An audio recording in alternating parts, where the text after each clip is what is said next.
বড় আক্ষেপ নিয়ে একটা কথা বলতে হচ্ছে।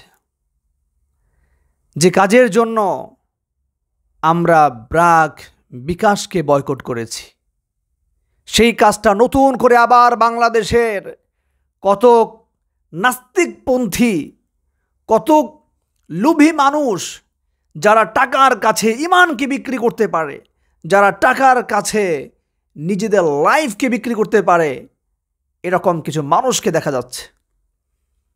তার মধ্যে একজন নায়ক, আমি তার নাম বলবো না, একজন অভিনেতা। তুমি মুসলমান হয়ে একটি অমুসলিমদের কৃষ্টি কালচারকে কেন গ্রহণ করছো?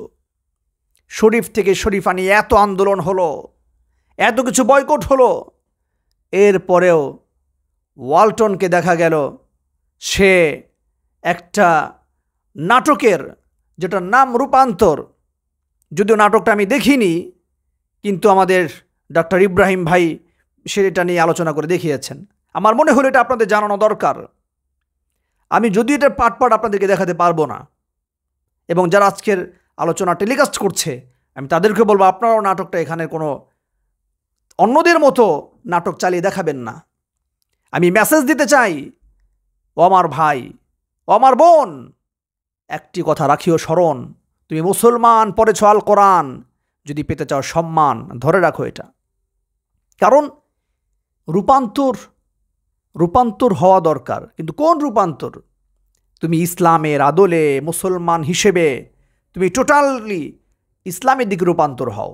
তুমি যদি অমুসলিম হয়ে থাকো, ইসলামের দিকে তুমি ডাইভার্ট হও, ইসলামের দিকে রূপান্তর হও।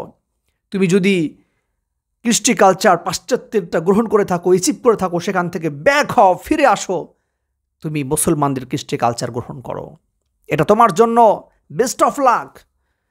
তো আমি বলবো, ও আমার ভাই, যারা অভিনেত্রী আছেন, অভিনেতা আছেন, আপনারা কি ভেবেছেন কয়দিন বাঁচবেন? আপনাদের নেতা নেত্রীরা কি মারা যায়নি? আপনারাও কি মারা যাবেন না? কি হিসাব দিবেন?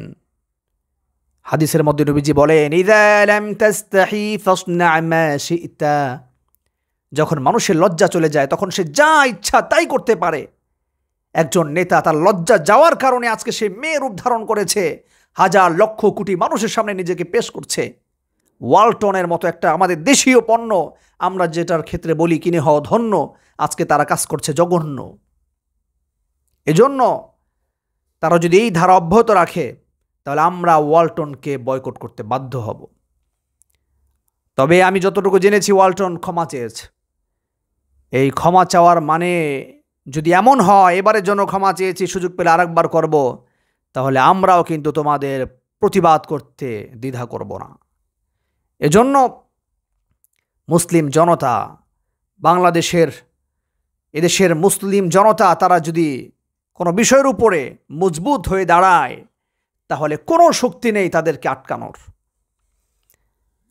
এজন্য আমরা চেষ্টা করব আমরা ইসলামের উপর অটল অবিচল থাকার জন্য।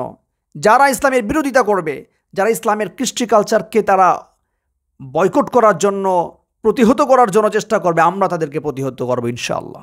এজন্য আসুন সকলে একযোগে মিলে একসাথে কাজ করি। নায়ক নায়িকা যারা আছেন, আপনাদের প্রতি রিকোয়েস্ট থাকবে, আপনারা মারা যাবেন, এটা মনে রাখবেন। আল্লাহ সুবহানাহু ওয়া তাআলা বলেছেন, কুল্লু নাফসিন যায়িকাতুল মাউত, প্রত্যেকটি প্রাণীর মৃত্যুর স্বাদ গ্রহণ করতে হবে। তাহলে আপনাকেও মারা যেতে হবে। আপনার এই মারা যাওয়াটা যেন ভালো হয়, আপনার এই মারা যাওয়াটা যেন আপনার জন্য আসানের কাজ হয়, ভালো কাজ হয়, অর্থাৎ মারা যাওয়ার সাথে সাথে যেন আপনি জান্নাতে যেতে পারেন, সেই কাজটুকু করেন। যারা চলচ্চিত্রে অভিনয় করছেন, মেয়েদের সাথে ঘষাঘষি করছেন, এরপরে আবার হুজুর সেজে মুসলিম জনতার সামনে আসছেন, দুটো ভালো হবে না। যেটা ভালো সেটা ভালো, কিন্তু যেটা মন্দ সেটা করে দেন বন্ধ। আসুন, ফিরে আসুন। আল্লাহ তাআলা আমাকেও গুনাহমুক্ত জিন্দেগি যাপন করার তৌফিক দান করুক, আপনাদেরকেও তৌফিক দান করুক। আল্লাহুম্মা আমিন।